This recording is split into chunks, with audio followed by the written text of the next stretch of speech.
சுவையான மாங்காய் பச்சடி எப்படி செய்கிறதுன்றத பார்க்க போகிறோம். அதுக்கு நான் 2 மாங்காவை நல்லா சுத்தம் பண்ணி அலசிட்டு கட் பண்ணி எடுத்து வச்சுருக்கேன். அதுக்கு ஒரு கடாயில் எண்ணெய், 2 ஸ்பூன் கடுகு, 1 ஸ்பூன், 2 வத்தல் மிளகாய், கருவேப்பிலை. இப்போ மாங்காய் சேர்த்துக்கலாம்.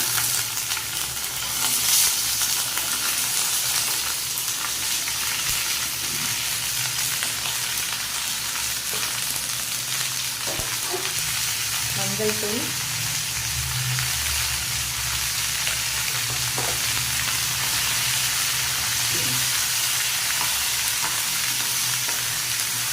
நமக்கு இந்த ஏப்ரல் மே மாதம் நிறைய மாங்காய் கிடைக்கும். அப்போ இந்த மாங்காய் பச்சடி நிறைய செஞ்சு பசங்களுக்கும் கொடுக்கலாம். புளிப்பு, இனிப்பு, காரம் இது எல்லாமே சேர்ந்து ஒரு இன்னும் அருமையான சுவையில் இருக்கும்.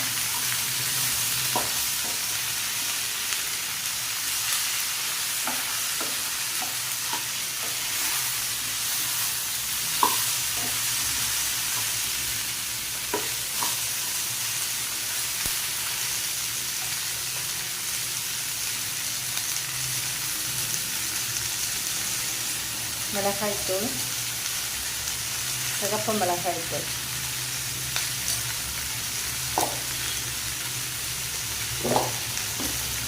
உப்பு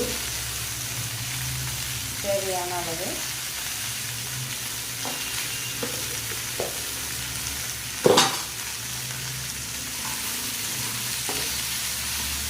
தமிழ் வருஷத்தன்னைக்கு இந்த மாங்காய் பச்சடி வேப்பம்பூ சேர்த்து செஞ்சு அன்னைக்கு படைப்பாங்க. ரொம்ப நல்லாயிருக்கும்.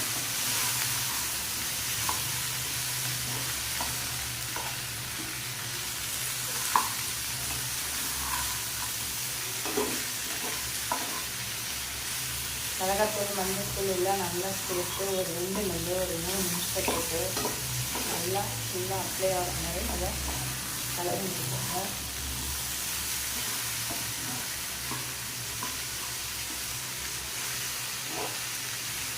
சின்ன டம்ளரில் ஒரு டம்ளர் மாங்காய்க்கு தண்ணி ஊற்றி நல்லா தண்ணி ட்ரை ஆகிற வரைக்கும் குழைய வேக வச்சுக்கலாம். நான் ஒட்டு மாங்கான்னு சொல்லுவேன் இல்லையா, அது எடுத்துருக்கேன். அது வேகிறதுக்கு இந்த தண்ணி போதும். என்ன வேறு கெட்டி மாங்காய் வந்தால் உங்கள் அது தகுந்த மாதிரி நீங்கள் தண்ணி வச்சுக்கோங்க. இப்போ நான் 10 நிமிஷம் மூடி வச்சுட்டு இதை தண்ணி ட்ரை ஆகிற அளவுக்கு வேக வச்சுக்கலாம். மீடியம் ஃப்ளேம்லேயே வேகட்டும்.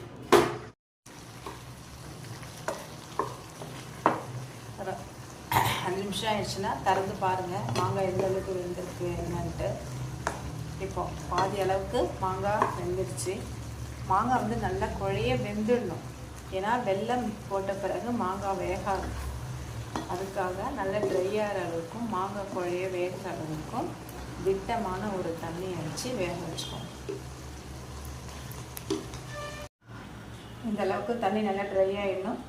மாங்காயும் நல்லா குழைய வெந்துடணும். மீடியமான ஒரு ஃப்ளேமில் வச்சு நல்லா இதை மாங்காயும் நல்லா வேக வச்சு கலரி எடுத்துக்கோங்க. நான் ஒரு 200 கிராம் வெல்லம் பொடி பண்ணி வச்சுருக்கேன். இதை சேர்த்து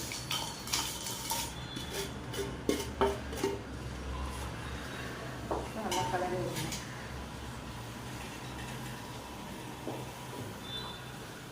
நீங்கள் இந்த வெல்லமை தண்ணியாக நல்லா கரைச்சி வெடிக்கட்டி கூட ஊற்றிக்கலாம்.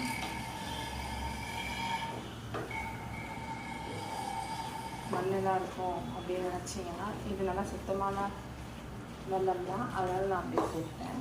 நீங்கள் நாட்டு சக்கரை சேர்த்துக்கலாம், இல்லை ஒயிட் சுகர் வேணுனாலும் சேர்த்துக்கலாம், உங்கள் விருப்பம் தான்.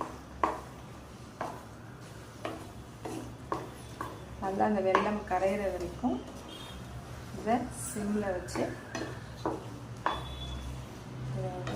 கலரி விடுவேன்.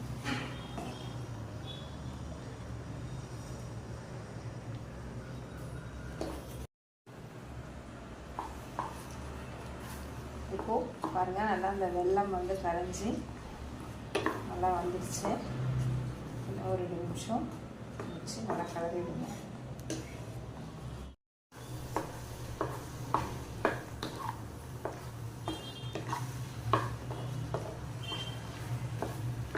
வெல்லம் வந்து நல்லா கரைஞ்சி நம்மளுடைய மாங்காய் பச்சடி ரெடி ஆயிடுச்சு.